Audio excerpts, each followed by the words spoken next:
त्यासाठी आपण समजदारीची भूमिका घेतली, संघर्ष करायचं ठरवलं आणि ते तुम्हाला सिद्ध सुद्धा करून दिलंय. जे 75 वर्षात मिळालं नाही तुम्हाला एका वर्षात मिळून दिलं. हे मराठ्यांना आरक्षण मिळू नये म्हणून सगळ्यांनी देव पाण्यात बुडिले होते आणि 100-150 जणांची टोळी महाविरोधात आली होती. भोका तर नाही लागल्या तुम्हाला? नाही तर माझी निकादान करावं लागेल, वास यायला लागला भाजीचा पलीकडून. यांनी 100-150 जणांची टोळी माया मागे लावली. बाबाजी काही करून म्हणले ह्यो फुटत नाही, ह्यो मॅनेज होत नाही, याला बदनाम करा. मै जात बीत की कलाकार आहे. मला कोणी बदनाम करायला लागलं, काही मोगम खोट्या क्लिप टाकल्या, खोट्या काही रेकॉर्डिंग टाकल्या, जेच मराठीने घोडे लावायला सुरू केले त्याला खालून. कारण मी प्रामाणिकपणानं केलं. तुम्ही खोटं माझ्याशी वागू नका. माझ्या मराठ्यांच्या लेकरांचा तळतळाट तुम्ही घेऊ नका. आई बापाला माहिती आहे शेतात काम किती करावं लागतं, चिखलात किती काम करावं लागतं, कसे पैसे शिकताना पोरं आणावं लागतं. 5-10 हजार कमी पडले तर 100 जणांचे उंबरे झिजवावं लागतात. माझ्या गरीब मराठी लेकी बाळीला, लेकरा बाळाला तो पैसे कमी पडू देत नाही. पैसे तो फेकून देण्यासाठी घातले नाही. प्रत्येक मायबापाचं स्वप्न आहे माझं लेकरू अधिकारी झालं पाहिजे, ते पूर्ण करायसाठी मी लढतोय. मराठी मला कसं वाऱ्यावर सोडतील? त्यांनी खूप प्रयत्न केले. मी एकटा पडलो पाहिजे, माझ्या पाठीमागं मराठा उभा नाही राहिला पाहिजे. पण मी फक्त या राज्यातल्या मराठ्यांचं स्वप्न पूर्ण करण्यासाठी सगळं वैर अंगावर घेतलं. इतक्या दुश्मन्या झाल्या मला. कोणी महाच विरोधक आहे, दुसऱ्याचा नाहीच. दुसऱ्या त्यांना काही म्हणू द्या, सगळे मायाच मागा लागलेत. का? त्याचं कारण आहे मी गरिबासाठी लढतो, मॅनेज होत नाही, एवढंच आहे कारण. त्यांना वाटतं मी फुटलो पाहिजे, मी ते म्हणते तसं ऐकलं पाहिजे. मी नाही ना ऐकणार. मला तुमचे आमदारकी नको, मंत्री नको, तुमचे पैसे नको. पैशाचं मग बाबा जमत बी नाही. कवा कर्जच असतं आपल्याकडे. आपल्याकडे जास्तीत जास्त तीच गर्दी लई कवा देतो मला आल्यावर. त्याला माहिती आल्यावर म्हणल्यावर हे गेले तर जमायला, कारण येणारच नाहीत ना. कारण आपण कमीतच नाही काही. समाजाच्या कामाशिवाय कोणाच्या रूपाला कधी हात लावला नाही नसता.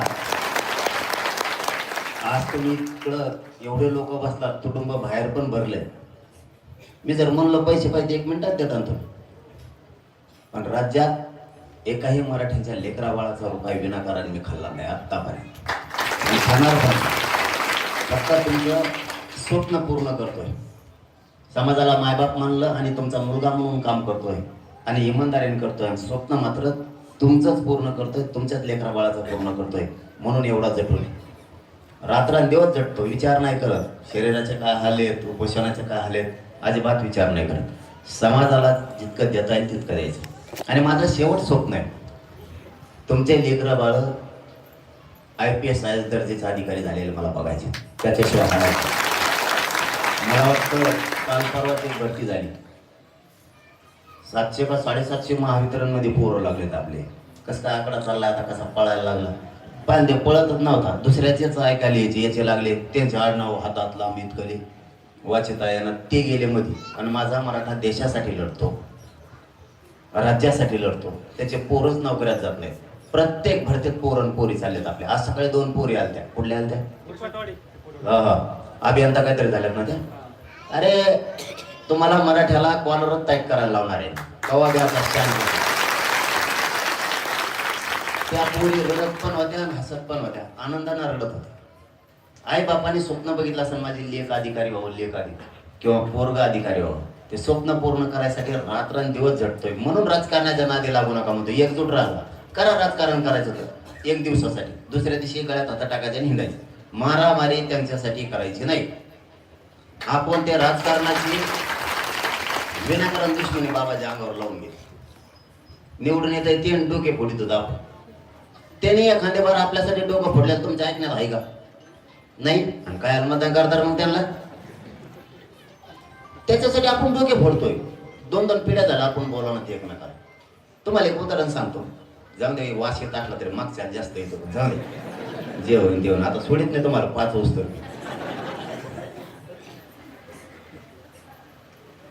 तुम्हाला एक उदाहरण सांगतो. शिवसेनेचं आणि काँग्रेसचं केव्हा जमत होतं नाही. आता एका जागेवर कसा वासुदेव केला आपला येईल. भाजपचं आणि राष्ट्रवादीचं केव्हा जमत होतं. सगळे सगळे आहेत ना ते. म्हणून डोकं ठेकर ठेवा इथून पुढे. त्यांच्यासाठी भांडणं करायचं नाही. मतदानाच्या दिवशी तेवढं एक दिवस हिंडायचं येणे तिकडून तिकडून उगत आटोमध्ये दाखायचं मन त्याचं जमत नाही म्हणून. आणि दुसऱ्या दिवशी सकाळी गळ्यात होता टांगायचा खुशाल हिंडा ते म्हणले पाहिजे काय बेकार आहेत रे मराठीची. कारण तसं वागावं लागणार आहे. तुमच्या लेकरा बाळा त्यांनी येड्यात काढत तुम्हाला त्यांना येड्यात काढावंच लागणार. आपल्या लेकरा बाळाचा जो नाही तो आपला. त्यामुळे हुशार व्हा इथून पुढं. 2-3 कामं या पवित्र व्यासपीठावर सांगतो तेवढे करायचे. मी प्रत्येक जागेवर ते सांगतो. कुणी त्याला डावलून जायचं नाही. पहिला मुद्दा, सगळ्यांनी दारूपासून व्यसनापासून लांब जायचं. उद्यापासून दारू बंद. यासाठी दारू प्यायचं नाही. वाटोळ होतं आपल्या संसारात. आपले पाहुण्या रावळे नाव ठेवते, गाव नाव ठेवतं, खेड्यापाड्यातले लोक नाव ठेवतात. आपण तिकडून आलो तर रस्त्यात कुणी थांबत नाही. आणि लेकरं बाळ सकाळी घराच्या बाहेर गेलेला बाप संध्याकाळी कसा येणार आहे टेन्शनमध्ये. म्हणून दारूपासून लांब जा. तुमच्या गावात पितं कोणी मागायला गप बसले बरेच मेंबर आहेत ना. मावशेवर तुम्हाला एक काम सांगत तेवढं करा. मला हळूच अंतरवाली लेखन निरोप पाठवा. हे पेतेत म्हणून त्याला असं नीट करतो ना अंतरवालीत बोलून घेऊ. त्याच्यापासून लांब जायचं. आणि दुसरं काम करायचं. अरे समाज सुधारला आपला. आरक्षण दिलं तुम्ही फक्त दारू सोडा. तुमचा हात नाही धरू शकत कुणी. व्यसनापासून सगळ्यांना लांब जायचं. दुसरं एक काम करायचं, बांध टोकरायचं कमी करायचं. असे बांध टोकरीचे बाबा आहे कामान धामाचे. 1 फूट बांध फोडताना तुम्ही किती फोडताना फोडून 1 फुटात किती उत्पन्न तुम्हाला. गहू पेरीत असल्या पाण्याखाली तर 1 पोतं 1 क्विंटल. ऊस लावला तर 1 टन होईल 2,500. 2,500साठी लाख लाख रुपये घातले आणि तुम्ही पोलीस स्टेशनला कोर्टात आणि डोकं फुटलं ते वेगळंच. त्यामुळं उद्यापासून 1-1 फूट सगळ्यांनी सोडून द्या. काही फरक पडत नाही. एकामेकाच्या गाड्या अडवायच्या नाही. मदत आणि सहकार्य करायचं शिका. आडमोठ्या भूमिकाचा आपला फायदा दुसऱ्यांनी उचलला आणि आपल्यात मारामाऱ्या लावून दिल्या. त्याच्यामुळे ते दांडा फेका पडायचं बंद. आणि तिसरं काम, समाजाचा काही विषय असला की राजकारण ते सगळं सोडून दिलं. हाक मारले की नीट कार्यक्रमाला निघत जायचं. एवढं एकजूट राहायचं. तुम्हाला काय कमी पडू देत नाही मी. तुम्ही काळजी करू नका. 29 ऑगस्टला मुंबईला जायचं. करू सुरुवात. तुमचं झालं असलं तर मग आपलं असं तुम्हाला टेन्शन देऊन देणार कावाच. तुमचं बोलायचं झालं की मी सुरू करतो. 29 ऑगस्टला मराठ्यांनी 100% आरक्षण घेऊन मागायचं. माझा तुम्हाला हात जोडून विनंतीचा सल्ला आहे. एका सुद्धा मराठ्यांनी 29 ऑगस्टला घरी थांबायचं नाही. एका असे धडक मारा ना मुंबईत, पुऱ्या जगानं महाराष्ट्राकडे बघितलं पाहिजे. काय मराठी आहेत मोजाव कशी.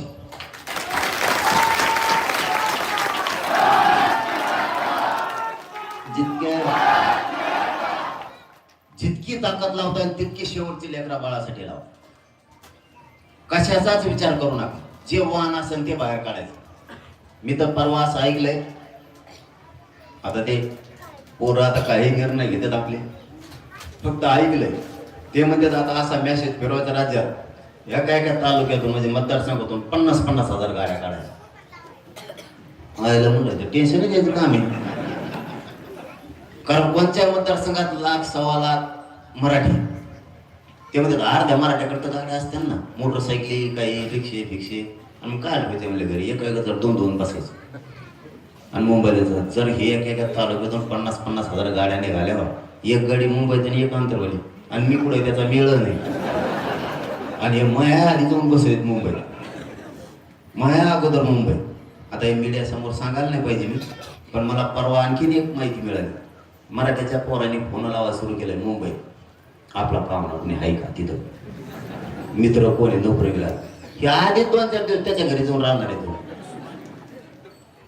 म्हणजे आम्ही इकडे तरच तिकडं फुल.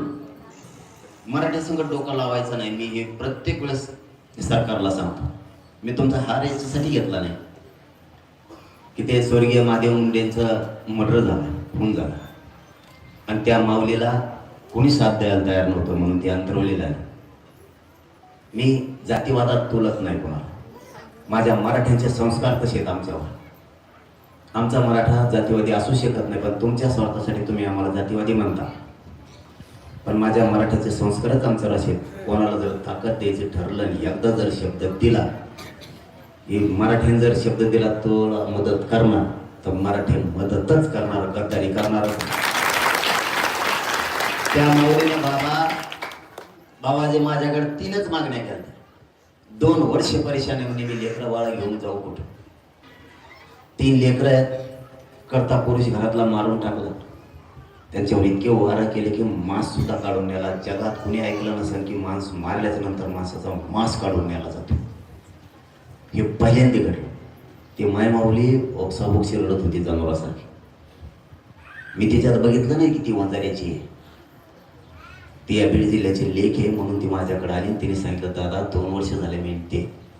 माझे सासू सासरे सुद्धा वय त्यांचं खूप आहे, चालता येत नाही. मी 6-7 माणसं सांभाळायचेच कशी, आणि मला शोध पण घ्यायचा आहे की माझ्या कंपाळाचं कुंकू पुसलं कोणी. माझे लेकरं बाळ आणि आमचा आनंदाचा संसार, सुखी संसार उन्हात कुणी उभा केला, मला मारणारा माहीत पाहिजे. आणि त्या माऊलीनं माझ्याकडे 3च मागण्या केल्या. माझं कुटुंब मी सांभाळणार आहे, उभंही करील आता. कारण बाई माणसाचे एकटेच अंगावर आल्यावर काय वेदना असते तर किती बेकार असतं. मायबापा हो, थोडं शोधून बघा. ज्यावेळेस सगळा भार त्या माऊलीच्या अंगावर पडला ना, त्यावेळेस तिला तर कामाला पण जाता येणार. तिला लेकरं शिकावं का मोठं करावं काही कळत नाहीये. इथं जातीला काही किंमत नाही, तिच्या वेदनाला खूप किंमत आहे. हे त्यांचे गुंड सांभाळणाऱ्या नेत्याला आणि जातीला कळलं पाहिजे की ती माऊली किती त्रासातून चालली, त्या माऊलीला किती वेदना आहेत, ती किती जीव घेणा प्रवास करते, कशी जगती, कशी लेकरं वाढवती. तिने सांगितलं मी तर संघर्ष करणारच, पण काही झालं तरी मला आरोपी मात्र माहीत पाहिजे. माझे 3 कामं करा. तिचं पहिलं काम बाबाजी माझ्याकडे होतं, आम्हाला मुख्यमंत्र्याला भेटून वेदना सांगायची. माझं दुसरं काम आहे यासाठी नेमायची म्हणजे अधिकारी, सगळे आरोपी अटक होते. आणि पंकज कुमावत साहेब IPS त्याच्यात आम्हाला अधिकारी म्हणून पाहिजे. तिन्ही कामं माझ्यासाठी जड होते, इतके जड होते. पण त्या माऊलीकडे बघितलं त्यावेळेस लक्षात आलं हिच्यावर किती अन्याय आणि अत्याचार झाला. 5च दिवसात निपटिले 3ही प्रश्न. 5च दिवस, 2 वर्षात झालं नाही ते 5 दिवसातच टपला पाहिजे. आज त्या माऊलीच्या चेहऱ्यावरती ती आरोपी फाशीवर जाऊ तर आनंद येणार नाही, पण तिच्या थोडा आनंद असा आला की 2 वर्ष आपण झुंजलो. आपले 2 मंत्री असून सुद्धा आपल्याला न्याय मिळाला नाही. पण हा माणूस परका असून सुद्धा या माणसानं आपले 3ही कामं 5 दिवसाच्या आत पूर्ण करून दिले. त्यांच्या संघर्षात आपण सगळे सोबत राहू. तुम्हालाही माझं आव्हान आहे, लेख बाळ आहे शेवटी कोणाचे असू द्या, त्यांना काय जातीवाद करायचं करू द्या. तुम्हाला काय करायचं, मी एकटाच गंभीर आहे त्यांना. मंत्री 2 होते नाही तर 5 होते, त्याचं टेन्शन नाही घेतं. मराठीचा नादी लागला की कार्यक्रम आहे त्यांचा. दादा नाही फादा नाही काही नाही, दादा तर मध्ये घातला. कुणी वळवण गेली की दादीन फादीन हातकीन फिकीन सगळे मध्ये. मग आपल्या पैसा आपला कचकच नसता आहे. मराठीचा वाटा गेला की आपल्याला दमत निघत. मराठ्यांच्या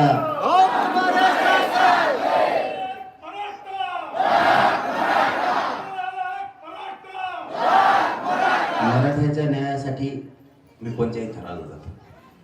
आणि जातपीत काय बघत नाही. मी तुमच्या डोळ्यात एकटा अख्ख्या बीड जिल्ह्यानं राज्यानं बघितलं. त्या लेखीबाळीला शेवटी न्याय दिला आपण. म्हणून कधी हाक मारली त्यांचे सगळे लोक मुगम टीका करते आपल्यावरती. आपण त्याचा विचार करीत नाही, आपण गिनीत नाही त्यांना. पण ते जितके टीका करते तितके मी त्याला त्रास देणार मी त्याची. कारण त्यांची भावना चांगली नाही. माझा समाज मोठा होताना, माझ्या समाजाचे लेकरं मोठा होताना ते आपल्या विरोधात जाऊन काम करतात. मग ते कशाचे आपले जातीपातीच्या पलीकडे आपण जाऊन करू. आपण 100% लागत ती मदत करणार. त्यांना काय करायचं करू द्या. पुरे आरोपी जेलमध्ये जाऊस तर आपण सगळ्यांनी त्या ताईच्या पाठीशी उभा राहायचं, हटायचंच नाही कोणी. हाक मारले की येत जायचं. त्यांचं बाकीचं तुम्ही कोणतं टेन्शन घेऊ नका. ते असेच गाफील राहणार आहेत आणि संपून जाणार आहेत. मराठ्यांच्या विरोधात जाऊन जाऊन ते स्वतःला 100% संपून घेणार आहेत. आपल्यामुळं नाही संपणार ते, त्यांच्याच वर्तणुकीमुळे ते संपणार. विनाकारण माझ्या मराठ्याला अडवायचं, त्रास द्यायचा. मराठी काय एवढे कच्चे आहेत का? पण ते मी आता दाखवतो त्यांना, गप्पासा बरोबर गप्पासा नाही ते असं मोबाईल बेकार आहे. एवढं जर उलशिक मोकळं सोडं ना 2-3 घंटे फुगाच हो, हा सुट्टीच नाही. पण मी याला शांत ठेवतो की बाबा हो आपल्याला खूप पुढे जायचं, शांत राहा. कारण पूर्वीपासून इतिहास आहेत. आपल्याला रामायण महाभारत बघतो आपण, अत्याचारित लोकांचा कधीच विजय होत, कधीच विजय होत नाही. त्याच्यामुळे आता त्यांचा गडा भरतच आलेला, त्यामुळे त्यांना आपण नीट करणारच. त्यात कितीही एक होते त्यांना, त्यात काय अडचण नाही. फक्त तुमच्यासाठी आता महत्वाचा शेवटचा सल्ला, एवढ्या वेळेस जितकी ताकद लावता येईल तितकी लावा, पण सगळ्यांनी मुंबईकडे निघायचं. 29 ऑगस्टला एकही माणूस माय मावल्या बी चला एक दिवस मुंबई बघायला, काय होईल त्याला, मथुरा हमेशाच जातं एकटंच, यावेळेस मथुरे बी घ्या संग, तिने का मुंबई बघायची. सगळ्यात चला एकदा एक दिवस फक्त जातीसाठी दे 29 ऑगस्टला, आणि 2-3 दिवस काम बुडाले काय वाटलं होईल तुमचं. आणि आयुष्याचं लेकीबाळीचं कल्याण होईल, त्याचं काय. आयुष्याचं कल्याण चंद्र सूर्य आहे तोवर उडालं नाही पाहिजे इतकं मराठ्याला द्यायचं. आणि मी आहे तोवर तुम्हाला इतकं देणार आहे. आरक्षण देतो, तुम्हाला पाणी कसं येत नाही ते बी बघतो, तुमच्या शेतीमालाला भाव मिळत नाही ते पण बघतो. एकदा मी मागायला लागलो, कारण मी जर एखादा मुद्दा हातात घेतला तर सरकार मला कदरून जातं. त्यांना वाटतं इतर फुटत नाही, मॅनेज होत नाही, उठत नाही, लय जेड आहे. कारण आपलं कामातच आरक्षणाला मी एकदा मांडी घालून बसलं, ते म्हणले बसलं म्हणलं उठत नाही. शेतकऱ्याच्या प्रश्न टायमाला एकदा मी मागा लागलो तर ते कडीलाच घालणार. आणि सरकार कदरलंय मला.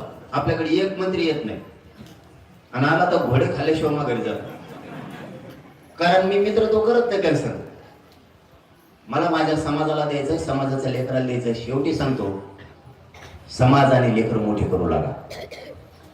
बाकीच्याने सगळ्यांनी आपल्या समाजाने ते मोठा केला, आपला समाज लय मागं पडला. डान्सवर असणारा समाज मागा पडला, याला काही करू उंचीवरती न्यायचं. गरज फक्त तुमच्या एकजुटीची, उपस्थित राहण्याची. आता तुमच्या गाव, या गावानं आसपासचे 40-50 गावाला भेटी द्यायच्या. तुम्ही स्वतः गावावर जाऊन पिंजून काढायचं, सगळ्या सांगायचं मुंबईला जा, मावशेव यांना थोडी मोकळीक द्या. हे तुमच्याच हातात येते, यांच्या चाव्या सगळ्या तुमच्याजवळ आहे. तुमच्या दुसऱ्याला घेतं नाही. आज मी सांगतो म्हणून यांना थोडी मोकळीक द्या. यांना सांगा शेतातलं काम आम्ही करतो, आपल्या लेकरा बाळाचं लेकीबाळीचं आयुष्याचं कल्याण होणार आहे. तुम्ही गावोगावी जाऊन बैठका घ्या आणि मुंबईला चला म्हणून सांगा सगळ्याला. आणि शेतातले कामं तुम्ही करा, जबाबदारी तुम्ही खांद्यावर घ्या. यांच्यावरचं शेतात तसं काही होत नाही, पण म्हणा मोठ्या मनानं की तुम्ही शेतातले काम आम्ही करतो, तुम्ही बैठकात जा. पण यांच्यावर बारीक ध्यान ठेवा. तुम्ही सांगायचं जा बैठकाला आणि येणे एखाद्या नेत्याच्या गाडीला लटकून तिकडं. आपल्याला समाज आणि समाजाचे लेकर काही करून मोठे करायचे.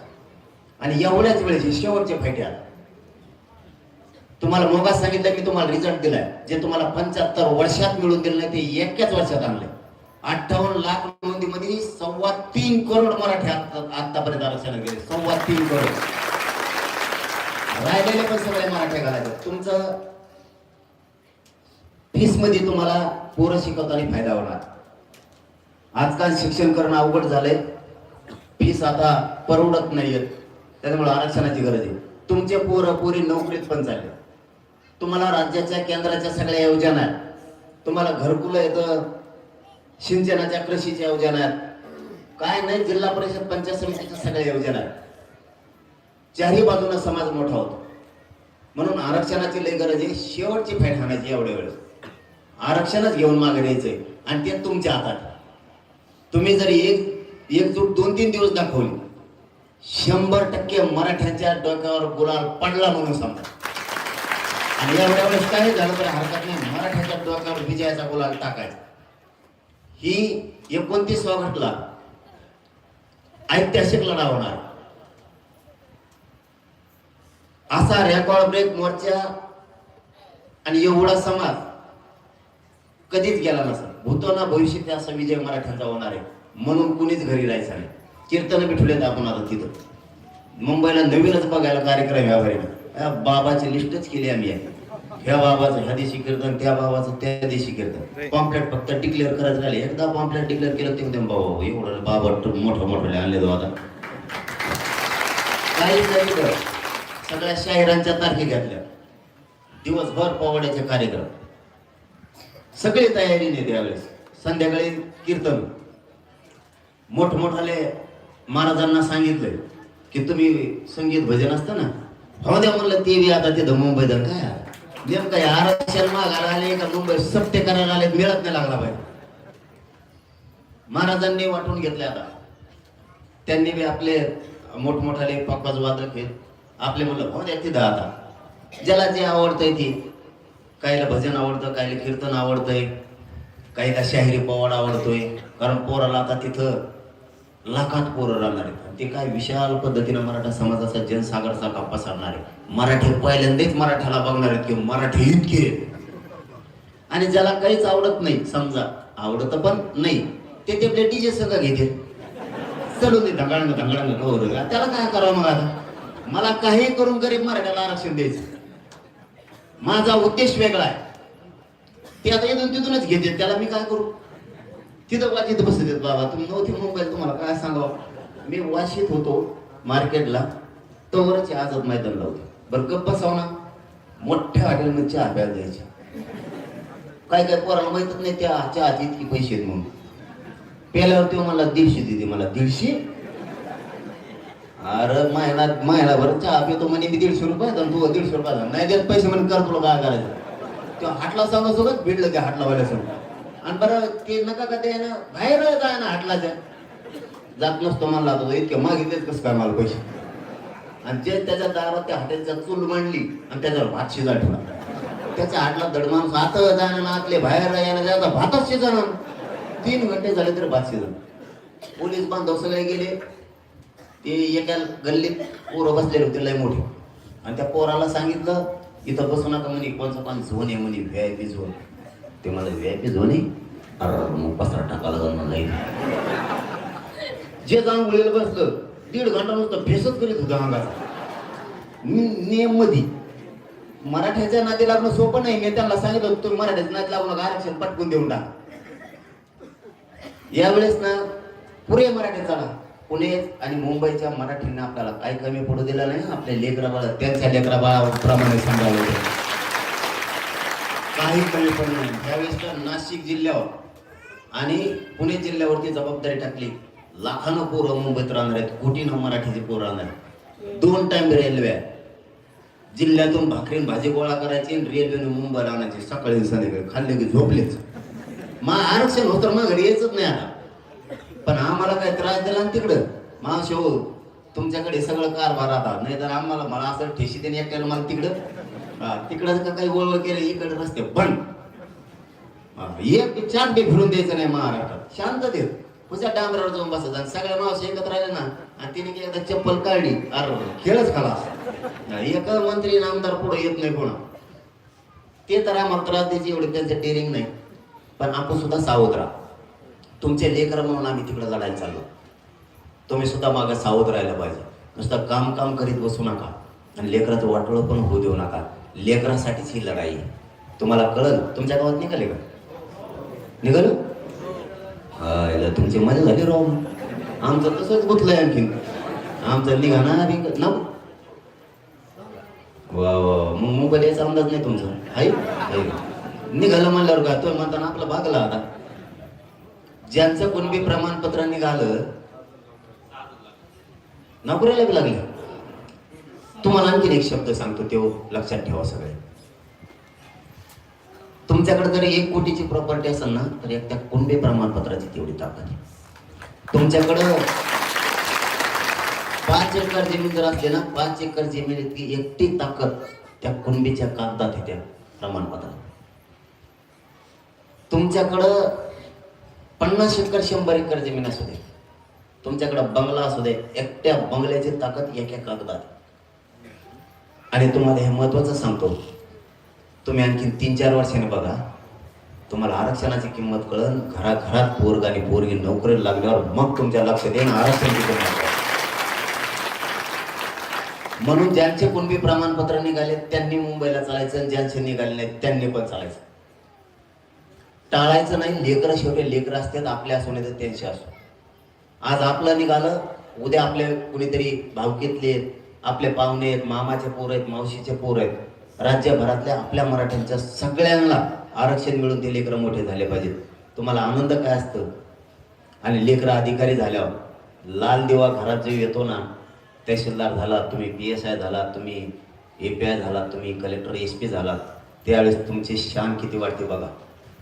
तुमचं पोरगा किंवा पोरगी ज्यावेळेस लाल दिवा घेऊन दारात येईल ना, त्यावेळेस आईबापाचं काळीज कशातच मोजू शकत नाहीत. आपण कशातच तो आनंद मोजू शकत नाही. आणि तो आनंद समाजाला द्यायचा. मी एकटा बसलो, मी जर मराठ्यांचा वाटोळा करायचं ठरवलं असतं तर मी लाल दिव्यात बसलो असतो, पण माझा समाज कधीच बसला नसता. मी ठरवतानाच ठरवलं की आपण बरबाद व्हायचं, आणि मी जर बरबाद झालो तर माझा समाज मोठा होणार. आणि मी ज्या दिवशी ठरवेन आता बरबाद नाही व्हायचं, मला मोठं व्हायचं, त्या दिवशी मी पैशावाला होईन, पण माझ्या डोळ्यात एकटा माझा समाज बरबाद झालेला असणार. म्हणून समाज मोठा करायचा, आपण मोठं व्हायचं नाही. रातपाट एक करतोय, रात्रंदिवस फिरतोय, 12-12 वाजेपर्यंत, 2-2 वाजेपर्यंत बैठका घेतोय, हटत नाही. आता इथून मला नाशिकला जायचं, नाशिकच्या बैठकी घेऊन मला वाटतं उद्या का काय हैदराबाद का काय तेलंगणात बैठक आहे. मला रात्रंदिवस मी फक्त तुमच्या लेकरासाठी काम करतो. या समाजाचे लेकरं मोठे होत. माझं शरीर मला साथ देत नाही, बाबाजीला माहिती. मी लय थोड्या दिवसाचा पाहुणा आहे तुमचा, पण तुमच्या लेकराला मोठं करणार आहे, त्याशिवाय मी मरत नाही. मला फक्त तुमच्या आशीर्वादाची गरज आहे. काय नको मला उठता येत नाही, मला बसता येत नाही, मला उठायला बसायला सुद्धा माणसं लागतात. उपोषणाने माझे इतके हाल झाले की माझे शिरासुद्धा हडकाला चिटकले. त्यामुळे डॉक्टरांना सलाईन सुद्धा लावता येत नाही. मी कधी चक्कर येऊन पडन, कधी घायल होईल मला सांगतात नाही. काल अंतरवालीतल्या बैठकीत अचानक बसून मी अचानक मला चक्रांती आल्या, इतका घाम आला की सगळे पोरं घाबरून गेले. मला काहीच कळत नाहीये, कारण या उपोषणामुळं अंगात रक्त नाही राहिलं, ताकद नाही राहिली. पण मला माझ्या समाजाचं लेकराचं स्वप्न पूर्ण करायचं. माझी तुम्हाला हात जोडून विनंती, कोणी कुणाचं नाही आहे योगा. लेकरं बाळ मोठे करू लागा, समाज मोठा करू लागा. मी मरायला नाही देत. मी कधी बाबा खोटं बोललो नाही, समाजाला नाही, माझ्या वारकरी संप्रदायाच्या व्यासपीठाला नाही. मी लई थोड्या दिवसाचा पाहुणा आहे. मेलं तरी चालेल, पण तुमच्या लेकरावरती गुलाल फेकणार म्हणजे फेकणार. तुमचे लेकबाळ मोठी केल्याशिवाय मी हटणार नाही. मला तुमच्याकडून काय अपेक्षा? मी कधी तुम्हाला रुपया मागितला नाही, कधी मागणार सुद्धा नाही. फक्त माझं म्हणणं आहे, राज्यातल्या मराठ्यांनी समाज आणि लेकरं बाळा मोठे करण्यासाठी सगळ्यांनी मुंबईचा रस्ता धरा. कोणी कोणाची वाट बघू नका. कोण बैठकीला नेता येणार आहे का कार्यकर्ता येणार आहे. महाराष्ट्रातल्या प्रत्येक मराठ्यांनी आपण आपल्या गावात बैठका घ्या आणि मिळेल त्या वाहनानं मुंबईकडे चला. एवढ्या वेळेस आपला समाज आणि आपले लेकरं जिंकू, आपले लेकरं बाळ मोठे करू, आणि आपण सगळ्यांनी मिळेल त्या वाहनानं मुंबईकडे यावं ही सगळ्यांना विनंती करतो आणि थांबतो. धन्यवाद. जय शिवराय. रामकृष्ण.